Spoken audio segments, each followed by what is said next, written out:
જય શ્રી રામ, જય શ્રી કૃષ્ણ મિત્રો. આજે હું તમને જણાવું કે ગુજરાતમાં એક એવી નદી છે જે જાદુગર દ્વારા નિર્માણ કરવામાં આવી છે અને તે નદીનું નામ જાદુગર ઉપર જે રાખવામાં આવ્યું છે.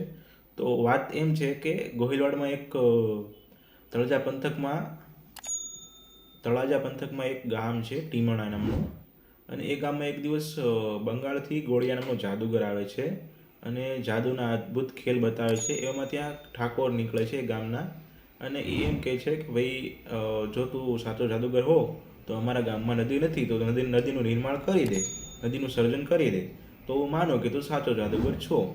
તો પછી એ જાદુગર ઘડીક માટે નદીનું સર્જન કરી નાખે છે, અને જેવો એ જાદુગર નદીને અદૃશ્ય કરવા માટે મંત્ર બોલવાનું શરૂ કરે છે, એ પહેલાં એ ગામના ઠાકોર એ ગોળિયા નામના જાદુગરનું માથું ધડથી અલગ કરી નાખે છે, અને એ નદી હજી પણ એ ગામમાં છે, અને એ નદીનું નામ એ જાદુગરના નામ ઉપરથી રાખવામાં આવ્યું છે, ગોળી નદી.